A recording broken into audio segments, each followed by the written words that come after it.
Okay, rolling. Hello, good morning. This is a very different video and very long. I was privileged enough to go see Hank Green's book tour in Kansas City along with my little sister Kaylin and my husband Jeff. I wanted to bring you along, but I didn't want to ruin the show, so I selected some of my favorite moments, mostly moments that will never be repeated in any other show, which is kind of special. No spoilies until the end. Okay, have fun on this ride along with us. Can I show them what I'm giving Hank? Yes. It's a painting I did a while ago. The void fish from Taz. So pretty. Arms outstretched, hopefully coming on my channel soon. Learn Greek. It's not that hard. It's not really. So far anyway. I've been doing okay. Where are we supposed to park? We don't know. Oh, those mannequins are scary. You're scary.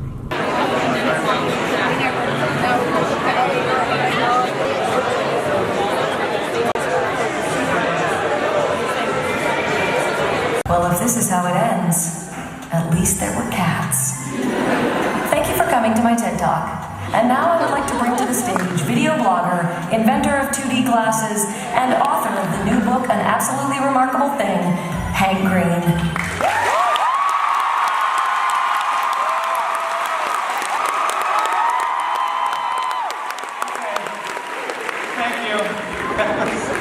I'm suitably verklempt.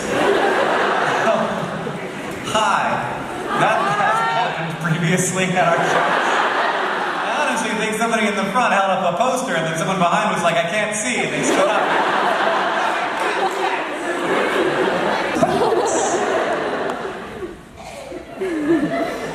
So strange. I was honestly super confused for a second. I was like, how did that happen? You know, I was like, how did I stretch metal?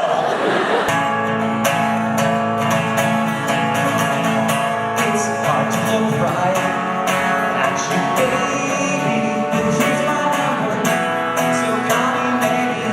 And all the other boys who try to chase me, but here's my number, so call me maybe.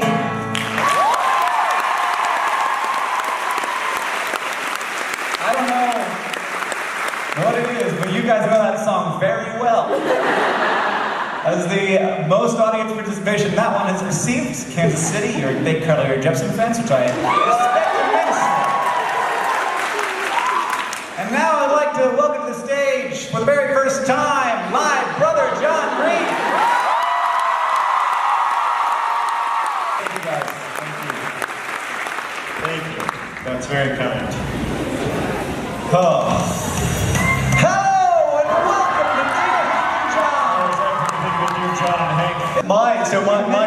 My opening bit is that I usually share some good news. That's some questions from our listeners. This first one comes from Cassandra, who asks, do you think a person's name influences who they become? Ooh. Cassandra, are you worried about that because of the mythical Cassandra who no one believes, despite the fact that you are able to predict the future very accurately? Oh, Hank, we have a deal that we don't do crowd work when I'm on stage because it makes me uncomfortable and I don't like it, so what's the next question? The next one comes from Double Trouble, Kathleen's in Trouble, who asked, my name is Kathleen Elizabeth and my best friend is also named Kathleen Elizabeth. How do we decide which one is superior? I mean, feats of physical strength. Joust. Jousting, yeah. Right, that's how they used to do it, jousting. Yeah, it's like... Get a big long stick and two horses, two long sticks, then only one Kathleen has a stick. That's not fair. That's not jousting, that's murder. This next question comes from Jackie, who writes, I have a teenage daughter! Exclamation point. Ah! That is a challenge. I have a 5-year-old daughter who desperately wants to be a teenager. She's always playing teenagers, and like her ideas about teenagers are so fascinating, like the things that she thinks teenagers talk about, you know? I don't know what teenagers actually talk about, but they're not like Alice. Like, Alice's idea of teenagers is they're like, and now, she literally says like teenager, and now teenager, we're going to learn. writing. Katie, Hannah, and Sarah asked, Dear Hank and John, how would you defend yourself against a pack of flamingos if they cornered you in a dark alley? I mean, why would you assume that they mean you harm? Yeah, maybe it's time for, like, you know what flamingos mostly do in dark alleys? This is a known scientific fact. They do, like, fun dance parties. Yeah, have flamingo DJs and the flamingo core music. Has anybody heard of flamingo core? What does that sound like? Yeah. Oh no, don't describe it.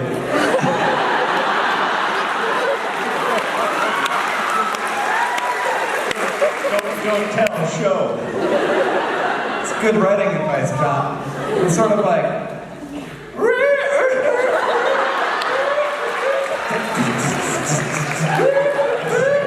No, that's enough. That's good, we got it.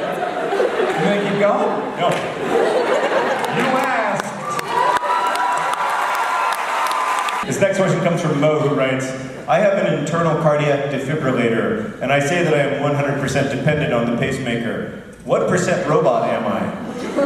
I say 10%, but I've been told I'm wrong. I am so robot dependent, Mo, like, maybe not to the scale that you're robot dependent, but if I don't have Google Maps on any given day, I will die of exposure.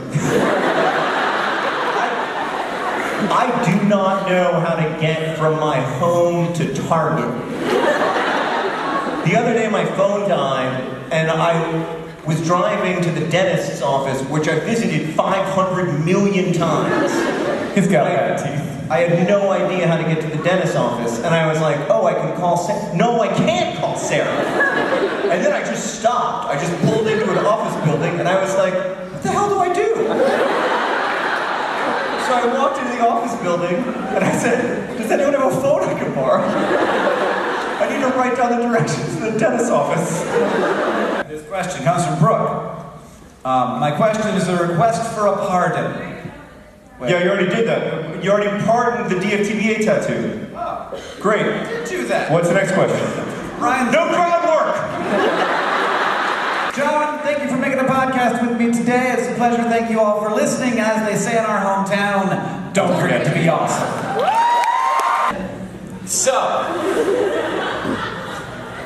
you laughing at me? My pants were falling down. I need to look good up here, so I'm just yanking on the belt. We're now in a world that contains a technology that we don't have the correct norms for. And that's a dangerous moment. And success in this moment, I think, relies on people understanding that the internet isn't something that is happening to us, it's something that we're doing. And the internet is made out of people. So this work has to be done person to person, one community at a time. But it begins by realizing that the internet is a place and that we are its citizens. And that in the same way that this town and this state and this country is nothing but people, the internet would just be a bunch of hard drives if it weren't for us on it. And so we have to be citizens of that space. And a very good step for me has been to be more of a citizen of the physical spaces I inhabit, to understand my neighborhoods, to do things, to meet people in my place, to be present and aware of my community, to be active and to vote, and then apply that civic perspective to non-physical spaces I inhabit as well. I think we can also trick ourselves into thinking that we are, like, that this is old and done with, like it's happened, and like now we are in now, and like it's done, and here we are. But we are at the very beginning of all of this. And who decides what it's going to be is ultimately us. A lot of the time we won't even know when we're doing that, but I think that we have to start thinking about it more, and I want to thank you for doing that thinking with me.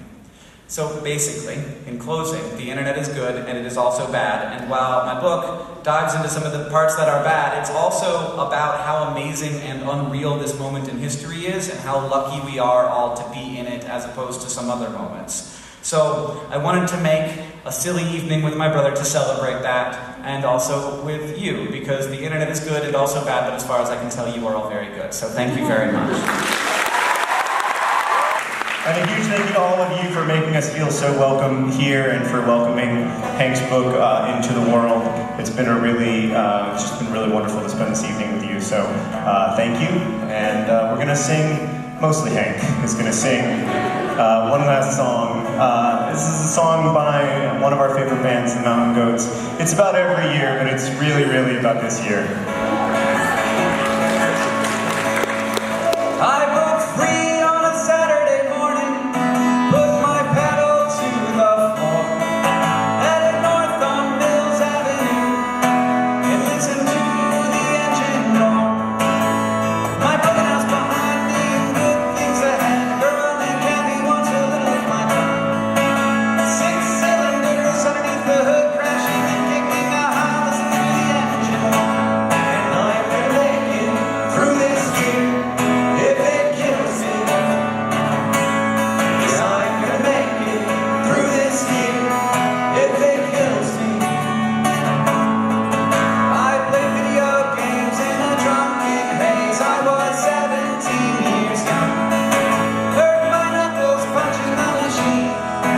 Tasted scotch rich on my tongue.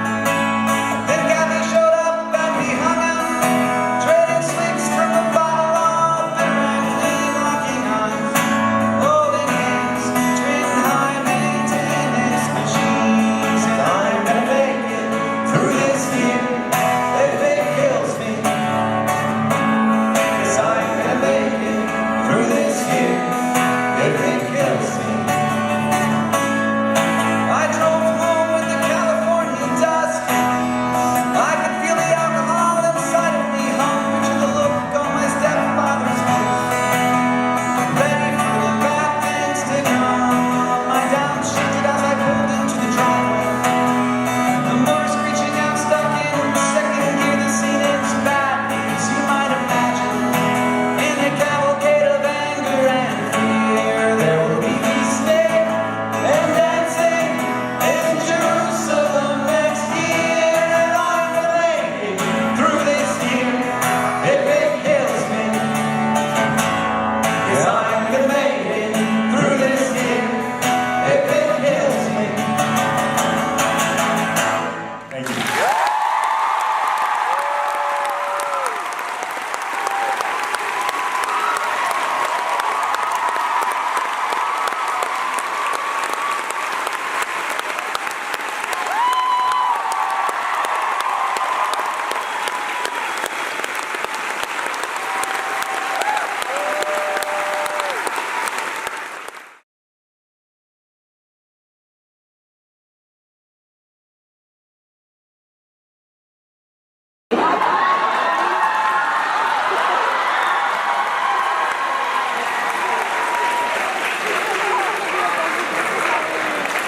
Hello. Oh my. Oh, there's a balcony. Hello. Hi. There are a lot of you here. I'm very nervous. Come on up. All right. Stairs are here. Hi. Take this microphone, introduce yourself. Hi, my name's Emily. It's also my 20th birthday, by the way. Emily. I got you a birthday present. What? Yeah, no, that is your life-size Bumblebee costume.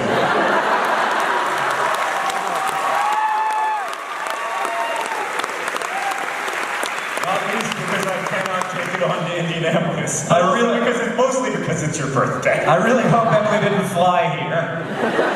I gotta check a bag. If you did, It's just a giant cardboard box with a life-size Bumblebee costume in it.